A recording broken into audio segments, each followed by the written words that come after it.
Hello बच्चों। तो इस वीडियो लेक्चर नंबर 7 में हम सेकंड लॉ ऑफ थर्मोडायनेमिक्स को इंजन के पर्सपेक्टिव से देखने की ट्राई करेंगे।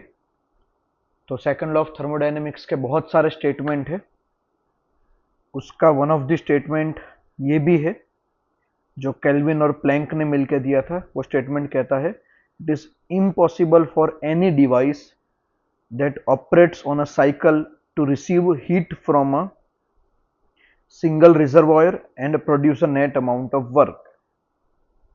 ये स्टेटमेंट केल्विन प्लैंक ने दिया था। और दूसरा अपने पास उसका इक्विवेलेंट स्टेटमेंट है जिसको इंजन स्टेटमेंट भी कहते हैं, वो भी सेकंड लॉ ऑफ थर्मोडायनेमिक्स का ही स्टेटमेंट है। It is impossible for any system to undergo process in which it absorb a heat from a reservoir at a single temperature and convert that heat completely into mechanical work with the system ending in the same state in which it began। Exactly क्या कहना चाह रहा है दोनों statement को कि भाई आपने किसी हाई टेम्परेचर से कुछ हीट एब्जॉर्ब की तो आपको ऐसी एक भी प्रोसेस नहीं मिलेगी कि जो प्रोसेस उस हीट को कंप्लीटली वर्क में कन्वर्ट कर दे, मतलब जिसकी एफिशिएंसी 100% हो। ध्यान से समझना है, आपको ऐसी एक भी प्रोसेस नहीं मिलेगी जो हीट को कंप्लीटली एब्जॉर्ब करके वर्क में कन्वर्ट कर दे। ये इम्पॉसिबल है। कंडीशन, अगर आपको वापस अपने इनिशियल स्टेट पे आना है तो ये आपकी कंडीशन है। अगर आपको वापस अपने इनिशियल स्टेट पे आना है तो एक बार आप इसको पढ़ लेंगे अच्छे से। ये बस वही कहना चाह रहा है कि अगर आपके पास कहीं से एब्जॉर्ब्ड हीट है तो वो हीट कंप्लीटली वर्क में कन्वर्ट नहीं हो पाएगी, कुछ अमाउंट ही उसका वर्क में कन्वर्ट हो पाएगा।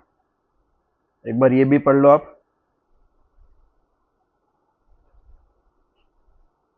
और लास्ट पैराग्राफ में मैंने ये एक्सप्लेन किया है इसमें कि जैसे भाई आइसोथर्मल प्रोसेस है, जिसका भाई आइसोथर्मल का अगर आप देखो तो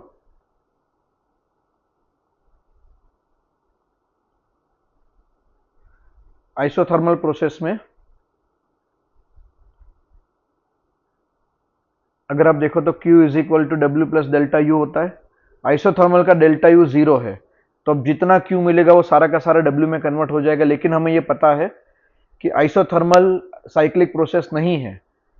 अगर आपने ये चीज अचीव की कि भाई जितना आपने हीट दिया उतना आपको वर्क मिला, मतलब वॉल्यूम बढ़ा, फिर आपको अगर वापस इनिशियल स्टेट पे आना है तो जितना आपको गैस के थ्रू वर्क मिला होगा वापस आपको उतना वर्क गैस पे करना पड़ेगा, यानी अनटिल अनलेस आपके पास हाथ में कुछ बचेगा ही नहीं फाइनली।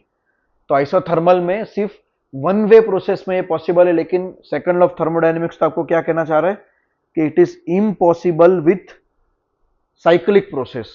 यहां पे देखो तो साइक्लिक प्रोसेस यहां पे लिखा है कि विद द सिस्टम, यहां पे बहुत क्लियरली लिखा है कि with the system ending in the same state. अगर आपको साइकिल पूरी करके वापस वहीं आना है तो ऐसा आपको कभी भी कोई भी प्रोसेस नहीं मिल पाएगा जिसमें जितनी हीट एब्जॉर्ब की उतनी सारी की सारी वर्क में कन्वर्ट हो जाए।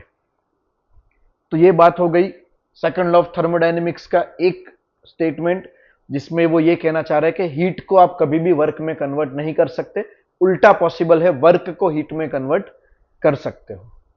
अब सेकंड लॉ ऑफ थर्मोडायनेमिक्स का दूसरा पर्सपेक्टिव देखेंगे रेफ्रिजरेटर के टर्म में नेक्स्ट वीडियो में। Thank you so much.